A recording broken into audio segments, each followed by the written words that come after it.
1-minute revision of the topic, journal entry for sales returns. Sales returns is when a buyer returns a previously sold product to the seller.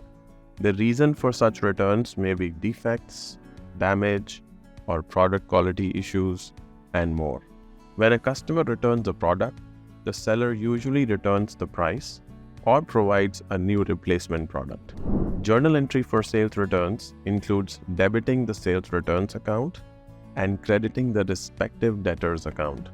So, sales returns account debit to debtors account credit. The logic of this journal entry is debit the decrease in revenue, which is returns of sales, and credit the decrease in assets, which is a reduction of receivable.